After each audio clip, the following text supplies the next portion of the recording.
I thought I was going to Buckingham Palace to see Queen Elizabeth's clothing. Instead, I left thinking something entirely different because as I walked through this exhibition, I realized Queen Elizabeth may have mastered something many women spend decades trying to figure out. She knew exactly who she was. I was in London for the Chelsea Flower Show and got tickets to Queen Elizabeth, Her Life in Style, which was an exhibit at Buckingham Palace. It was incredibly difficult to get tickets, so I felt blessed, trust me. I expected, though, just a tour of clothing and that the clothes alone would be the focus. What struck me was I thought Queen Elizabeth wore basically the same thing throughout her life. But she didn't. The styles evolved, the fabrics changed, the colors changed. You'll see the christening gown that was first worn by Queen Victoria when she was christened, and the last baby to wear that gown when she was christened was Lady Louise, at which time the gown was determined to be too fragile to be worn. And actually, Queen Elizabeth had it remade. So, but you're getting to see what that little gown looked like. Very special. You'll also see the children's clothing, how she and her sister Margaret were dressed alike, which was very typical of that time. Mothers even dressed like daughters at that time, if you can believe it. The dress up outfits, you see the little Tudor costumes, the ballet shoes.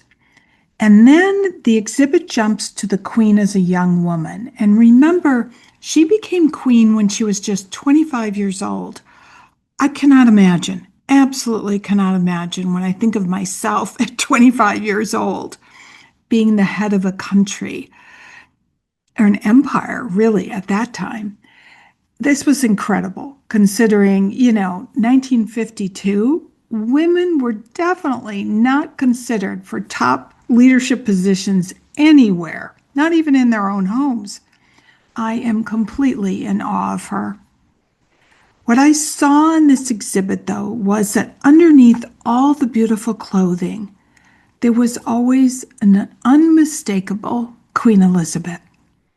The pearls, the handbags, the practical shoes, the colors that made her visible so her people could easily see her. She seemed to understand, though, something that many of us spend years trying to learn. Once you know what style works for you, stop fighting it. Build on it, refine it, trust it. Many of us, myself included, have chased trends, whether it's color trends or style trends or pattern trends, whatever it might be. And this woman just trusted what works. You see her shoes, which were always custom made, which I guess shouldn't surprise us given the amount of time she spent standing, and her favorite handbag, which was the British brand Launer, Launer.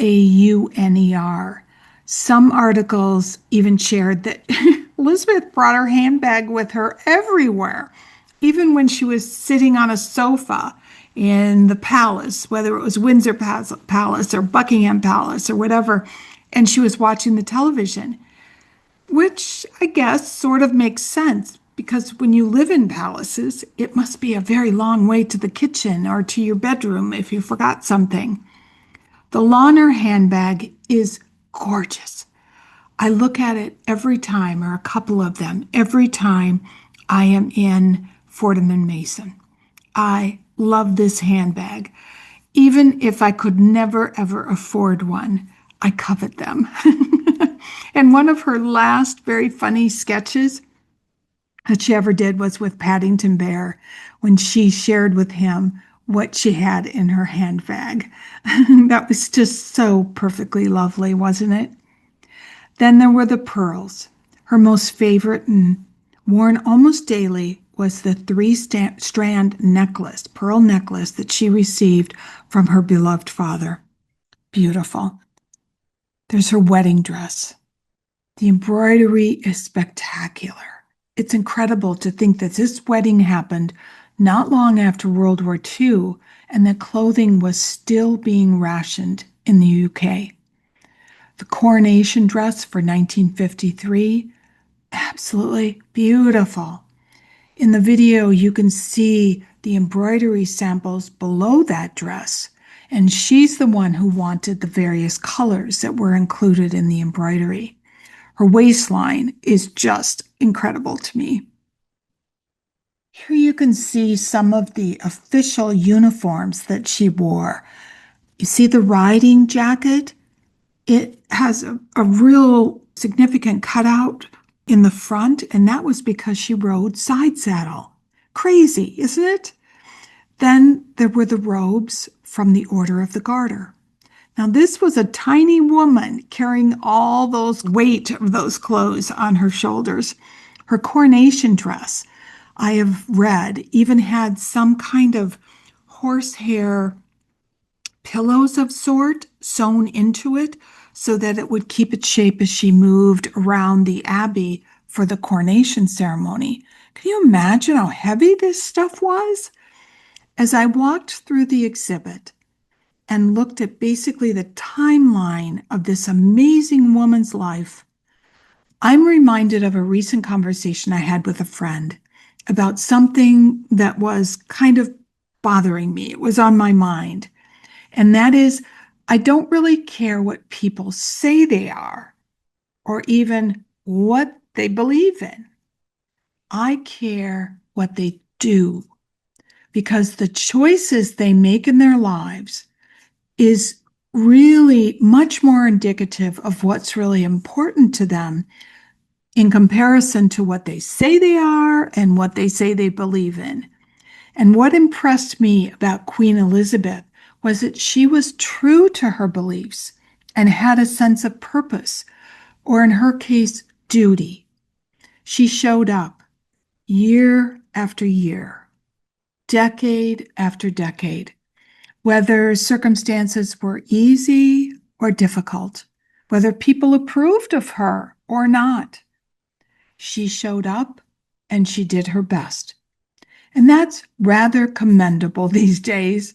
And I believe that is why she was and is still so loved.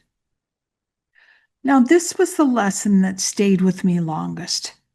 Queen Elizabeth allowed herself to become an older woman on a public stage. She wasn't trying to hold on to the young woman in the coronation photograph. She wasn't trying to be 25, 35, or even 55 again.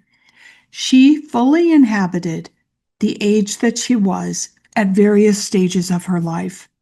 Her dresses changed a bit as her waistline thickened, but she didn't stop dressing up in a way that felt entirely her. Now, today, we are constantly encouraged to turn back the clock, look younger, dress younger, act younger. But what if the goal isn't to look younger? What if the goal is actually just to look like yourself? Healthy, energetic, engaged, stylish, older, yes, but still yourself.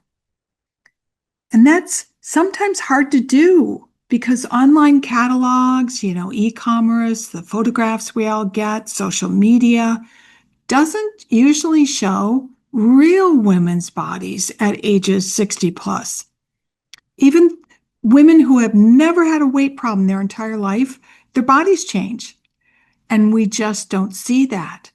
So sometimes we get caught up in buying things or trying things on ourselves that are no longer suitable. Well, Queen Elizabeth didn't do that. She somehow dressed beautifully throughout her entire life and welcomed or embraced, I should say, her age. So I went to this exhibit to admire the clothes, the tailoring, the workmanship. Instead, I left admiring the woman. Queen Elizabeth was amazing. She was a world leader at a time when few women ever had a place at the table. It's quite amazing when we think about it that at this particular time, during the reign of Queen Elizabeth, the UK had a queen as well as a female prime minister, Margaret Thatcher, which we've all heard about, another true pioneer. But Queen Elizabeth also held her personal life rather close to her heart. She was loved, but few people, I would guess, actually knew her.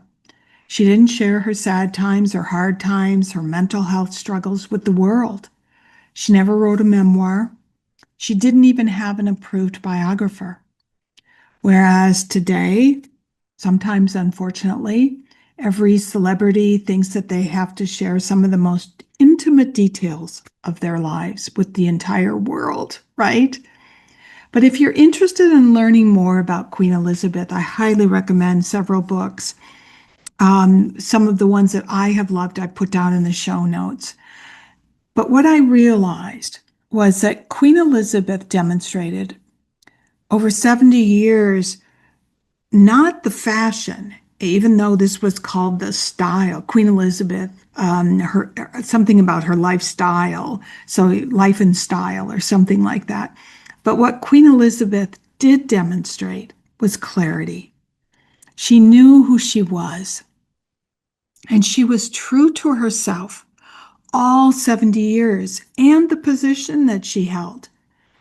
For her, it wasn't about being a celebrity, it was her job.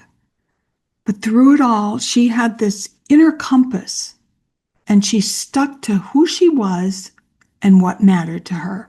And perhaps that's one of the greatest gifts we can give ourselves in our next chapters. So if this episode got you thinking and you want more, come on in, join us and subscribe. And if you'd like something a little more personal, I write weekly letters over on Substack.